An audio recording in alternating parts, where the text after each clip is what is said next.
Welcome to the Business Spotlight series. I'm Paul McCarthy, and today I'm joined by Steve Anstey from Fivefold Associates. Steve, it's great to have you with us today. Can you just tell us off by starting to tell us a bit about your business, please? Well, we're an advisor, a bit like obviously action coach, I'm sure, advising your clients. But we advise acquirers who are seeking targets. We advise business owners that want to sell about exit planning initially, and then going on to the selling event ultimately. So I guess M&A advisor would be a good description of what we do. But we're also a sort of, I guess, a sage advisor to our clients. We try and gather evidence which helps our clients make informed decisions about things that actually they're not familiar with. Most of our clients are entrepreneurs, they're self-made. They've never sold a business before, quite often. So they need somebody to hold their hand through the process, and that's what we do. So you help them through the process. Do you help them actually sell the business as well, or buy a business? So I didn't catch that. Do you actually help them sell the business as well? Do you actually go? Yes, we do. Yeah. So we go right from really assessing the business for saleability. So we do a sort of pre-sale phase where we go through a sort of legal, commercial, and financial health check for our clients. And one of the flaws in our industry is that quite often clients go to market prematurely; they're not ready. And actually, there are lots of things that could be spotted and anticipated before the sale event, which they could do and should do. And we help them to identify those areas first before then going live to market and beginning a sale process. Just makes the thing much smoother, de-risks the whole process, and makes it a far less stressful exercise for everybody concerned. Right. And are there any types of businesses or sizes of businesses that you mainly concentrate on? Any fields? Yeah, we have a preference. I guess you'd call them small and medium businesses, so smaller businesses and mid-market businesses. So typically, EBITDA would be 500,000 up to 2 million. EBITDA is probably our sweet spot. Anything bigger than that, you're probably going to see them go to the larger advisory practices. Anything smaller, we don't think that our process particularly adds that much value for smaller clients. Okay, brilliant. And did you start the business? Is it your business? Did you? Yes. Yeah. Did yeah. Yeah. And why did you? Yeah, start? I was a I was a director of a leading sell-side advisor for 13 years. Really great business, very effective at what they do, but I really left there to develop other services for both buy-side acquirers and also for selling business owners. So the previous business I worked for was purely sell-side. That's all they did. They sold companies. But I felt that there was an opportunity to extend our services along the value chain, both acquirers and for sellers. Right. And how long ago was that? How long ago did you start? There's a question I think you mentioned you might pose, which was about any regrets. And in terms of timing, I think probably we started this business at the worst possible time. Right. So we started it in October 2020. Oh wow. Okay. Yeah. So we were out of lockdown, which was great, and Boris Johnson, the then Prime Minister at the time, was saying, well, this will all be over by Christmas. So we thought, actually, we're through the worst of it. We've had a lockdown, and we can now get on with starting this business. As it happens, obviously, we went into lockdown in December 2020 again. So we had to pivot quite quickly to do something or refocus on things we weren't intending to do initially, which actually saw us through that period quite successfully. We picked up some great clients. They stayed with us for the long term. With hindsight, probably that wasn't the perfect time to start the business, but hindsight's a wonderful thing, isn't it? You deal with the circumstance you find yourself in. Yeah. So you're 3 years in nearly then, by the sounds of it. Sorry, I didn't catch that yet. You're 3 years in? Yes, that's right. Yeah. Okay. And what's your secret sauce? What do you do differently? Because there's obviously other companies within your field. It's a good question. I think I've got to say it's our research capability, because if you look at our website, and actually what we talk about with our clients and our potential clients is making informed decisions.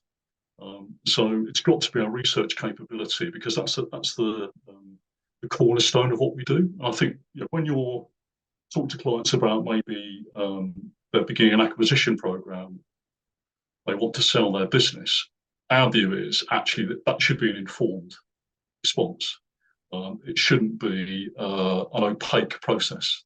So our research is the cornerstone of our work, whether it's buy side or sell side, and it allows us to give good advice underpinned by that research and that evidence, to say, actually, don't just do what we say you should do. Here's the evidence to support our advice. And I think it's critical when you're dealing with, let's take sell side. We're dealing with business owners that have a very valuable asset. Then, we don't think it's enough to just say, trust us. We say, look, here's the evidence. This is why we're advising what we do. So I think our research is our secret sauce, and I think we put more into the research, both pre-engagement, pre-somebody becoming a client, and then post-engagement. So we do a lot of work pre-engaging a client to show them actually the sorts of things we will do once they become a client as well.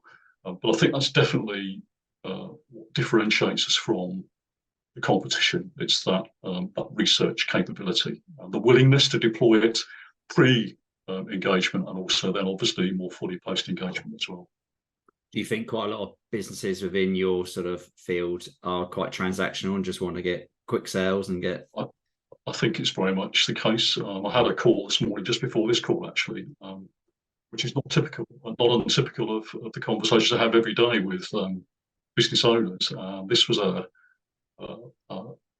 business owner that tried to sell a few years ago, and a weakness in that process was a research piece. And so his description was actually all they wanted to do was to talk to a few mates in the VC private equity community, and not surprisingly, they didn't sell.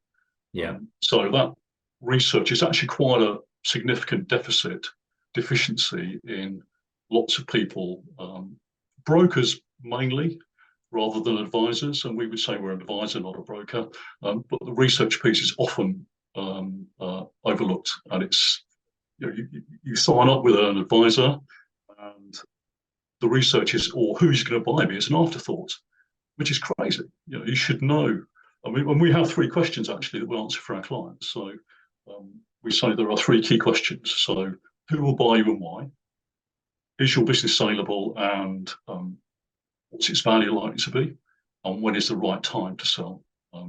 So we address those 3 questions very early on for our clients with that evidence to support our recommendations.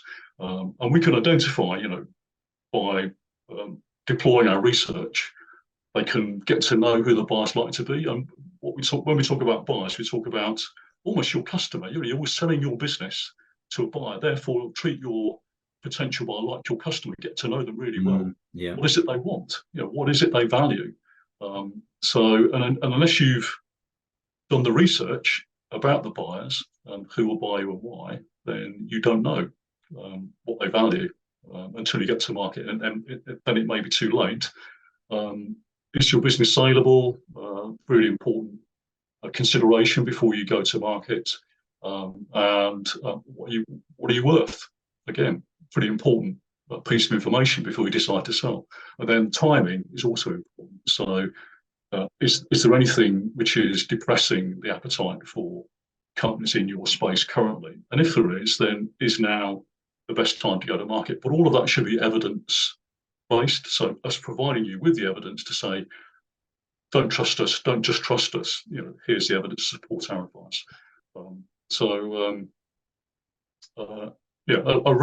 long rambling answer, but hopefully it gives you a sense of our secret sauce, what we do and why we do it.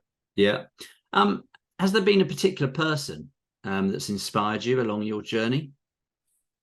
Well, I'm really fortunate. I think you're probably in a similar situation, Paul, in the sense that we spend our working days speaking to entrepreneurs, and they are inspirational people. And I think I can't name one person, but actually every entrepreneur I speak to has a different story, a different journey, different challenges. And what comes across from every entrepreneur is they're innovative people. They've got incredible amounts of determination, resilience, and every single story is an inspiring one. So I think I draw most of my inspiration and motivation and enthusiasm from the clients I work with, prospective clients that I talk to every day. But to name one single person, I think it would be quite difficult, especially when you get to my age. I've hit 60 now, so I've met a lot of people that I could probably cite as being inspirational, but not one person, but mainly our clients. Okay. And what's been your biggest learning? You mentioned earlier about sort of regrets, but have there been a big learning for you? Yeah. I think I'm not a person that looks back and regrets. I think I'm a person that looks back and takes the lessons and then does things differently going forward. But actually, I embrace imperfection, because what I found is that actually the biggest step change in my own personal development or previous career, or indeed with Firefold, has been actually those imperfections have helped us to make big leaps forward in terms of what we do and how we do it. And I think just in the context of Firefold, I think when we started the business, and this is probably something that every business owner probably identifies with, we did not focus enough on marketing, and in particular on the data that underpins effective marketing. So if I have a regret about Firefold, it's that we didn't do a lot more preparation in terms of our data set before we started the business, because we have a very specific audience. And that's on the sell side, it's business owners, the majority shareholder. Normally, let's face it, they're normally 50 plus when they're thinking about selling. Yeah. So it's a very specific audience. So what we've done retrospectively is just invested really heavily in the first year, 18 months of Firefold, in building our own database, because you can't buy the information from any third party. So we had to build our own data set. And that clearly, once you've got great data, you've got great, provided your marketing messages is on point, then you have very effective marketing. And there's that old adage about 50% of your marketing spend is a waste of money, which 50%? Waste. We didn't have that luxury as a new business. So we've worked really hard on the data set to make sure that our marketing pound is giving great return on investment.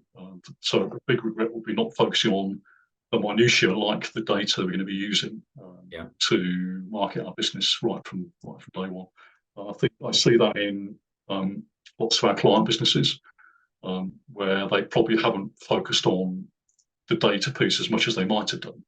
So there is a lot of waste in the marketing effort in many businesses that we talk to.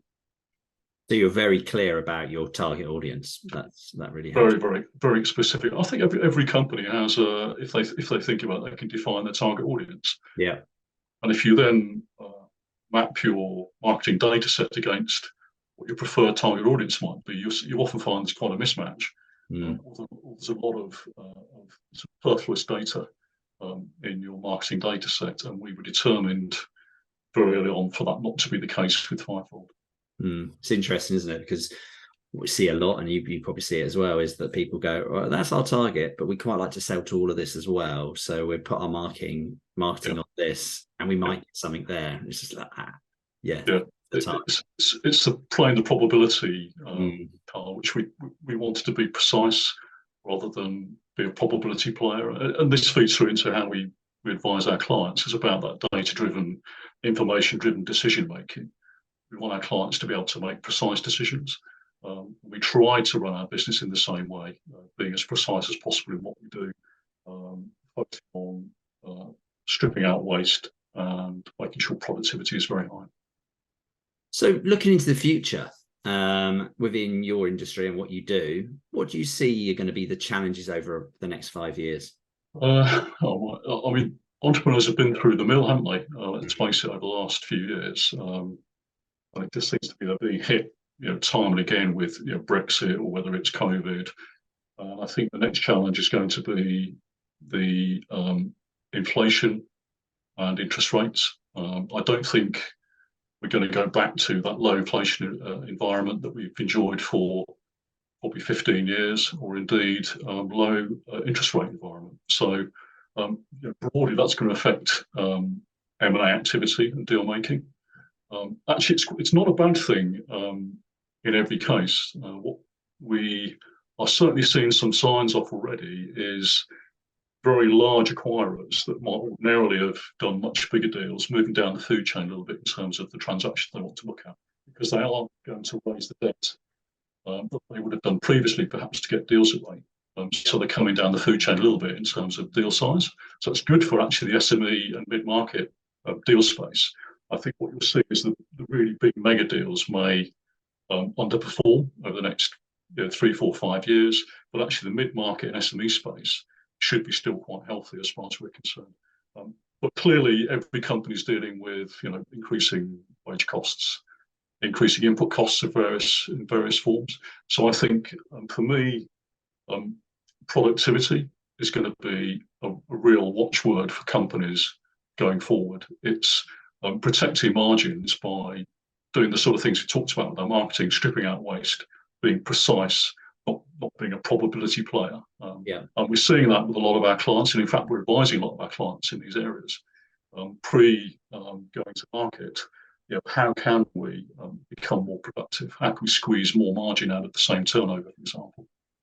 I think more companies need to focus on productivity. It's not been something that's been necessarily that important for a lot of companies in the last decade or so. In very low interest rates, debt's cheap. There was a plentiful supply of staff from obviously being the EU, but now productivity absolutely needs to be a focus, I think, for every company. That's interesting, isn't it? Because there was a lot of talk about opportunity being the thing that people needed to concentrate on when looking to sell their business. But now you're sort of saying it's more about the profitability of those businesses. I think it's both, absolutely. I think when all's said and done, you can't get away from financial performance being an important factor of whether a company is attractive or not in the marketplace. But we're actually seeing some really amazing increases in profitability in our clients from just getting to focus on doing things we know will add value while they still own the business in terms of their bottom line performance, and therefore how it rewards them, but also obviously in terms of how a buyer would view that business.